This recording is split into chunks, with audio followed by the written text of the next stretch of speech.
Reality acceptance skills includes things like turning the mind, half smiling and willing hands, and willingness. So what are they? Turning the mind is choosing to accept in order to accept a reality that feels unacceptable. So making a conscious effort more than once to turn your mind towards that acceptance of what's going on. So we have to keep choosing to accept reality over and over. Half smiling is turning the corners of your mouth up ever so slightly, so you've got more of a serene look on your face, a bit more of a peaceful look. It's not a full-blown cheesy smiley face, but it's not a frown either. It's sort of in between. And by making ourselves smile, we can actually make ourselves feel better. We can trick our brain into thinking that we feel better. So you can practice this by getting your little half smile on and thinking about someone that has, really upset you or that you dislike, and trying to accept them more and understand them more. And this half smile can help you to do that, because it's hard to be really angry when your body's telling you you're not angry because you're kind of smiling. It's hard to put the two together. So it keeps you feeling quite calm and quite chilled out, because it doesn't match up. It's really interesting. So give it a go. Give it a go of trying to think of someone that is getting right on your nerves, but whilst thinking of them, practice this half smile. Willing hands is another strategy that we can use, where we're sending a message back up to our brains that no, I'm not cross, I'm not angry, because look, my hands are sat in a willing position. So when you're angry, your hands kind of make a fist, and your muscles get really, really tight, whereas willing hands is about open palms, palms facing up, really open posture, and that's what we call willing hands. So how do we do these things? How do we communicate to our brain that we're not cross, we're not angry, we're not, because look, our body is telling us something completely different. So we can use our willing hands, so we can just literally rest both hands on our lap, open, palms up. We can think about our shoulders when we get really stressed out and cross and angry. Sometimes our shoulders rise so far up that they're almost in our ears. So you can pull your shoulders back down and try to sit in a more restful posture. Because when we feel like a lot of tension, we get it in our shoulders, and that's because when we're stressed, we've pulled our shoulders up. And the tension is that muscle, that pain of holding yourself in that position all the time. So try and pull your shoulders back down. We can practice the half smile. So there's some pictures there. It's not the full-on cheesy grin. If you walk around like that all day, people are going to stare at you.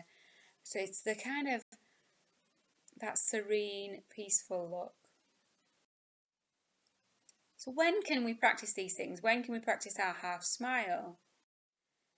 You could do it as you wake up in the morning.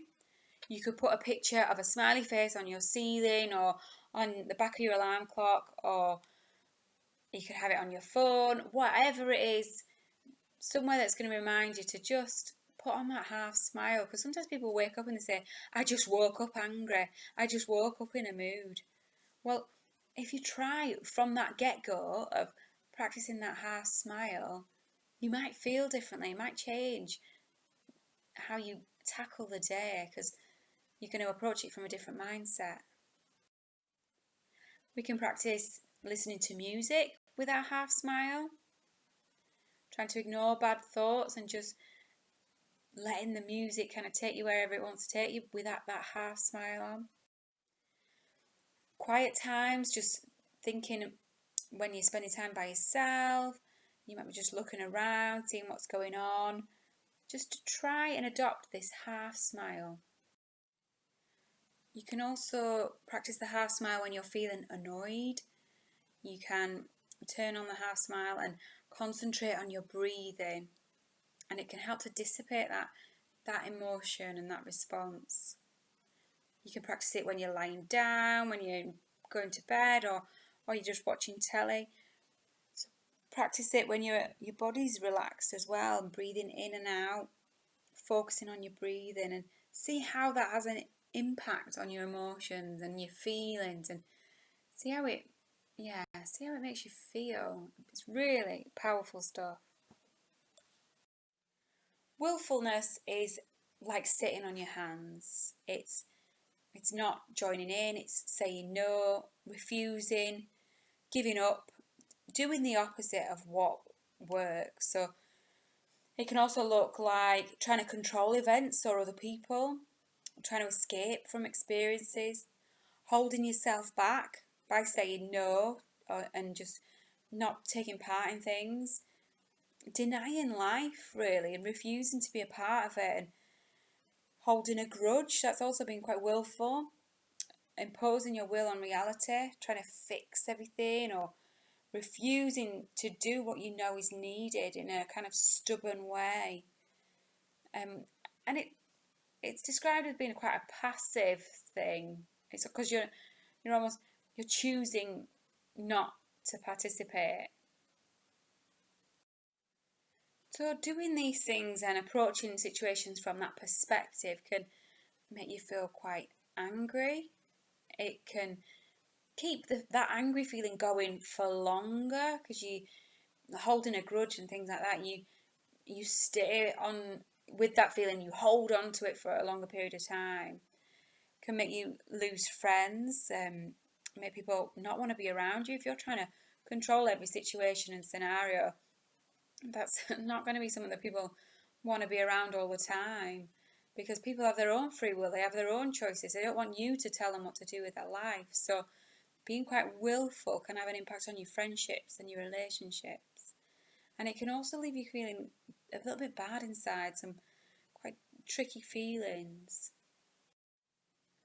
Willingness is saying yes to everything and getting stuck in and agreeing to do things, trying new stuff, stepping out of your comfort zone, not being able to plan everything to the nth degree, and knowing that that's okay, and that you'll just kind of go with the flow and you'll deal with whatever comes up. It's accepting what is and responding to it in an effective and appropriate way. It's doing what works and doing just what's needed in a current situation. So focusing on your own stuff and other people's needs, and throwing yourself into life without reservation, living what we'd say, living wholeheartedly. So, but also responding from a wise mind position, and committing yourself to be part of a bigger picture, and that's life. We don't know what's going to happen, and that's all right, but you're kind of going with it and you're living your life. Have a think of examples that maybe you've demonstrated willingness in your life. You've agreed to do something you maybe wouldn't normally do, or you've said yes to a situation that you'd normally say no to. You went to a party, you were flexible with an agreement, whatever it might be. Have a think about a time when you've demonstrated willingness and it went, all right, it wasn't as bad as you thought it would be.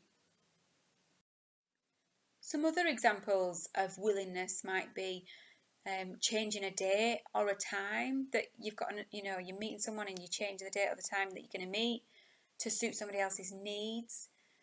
That's an example of willingness, because sometimes people can get really stuck and dig their heels in, and that's willfulness, and they're like, no, we said 2 o'clock on Saturday, well, I can't do that time now because I've got to do this, this and this.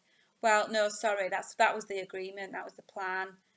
And in that willful moment, they're not willing to be flexible, they're not willing to change it, because things do happen, things come up.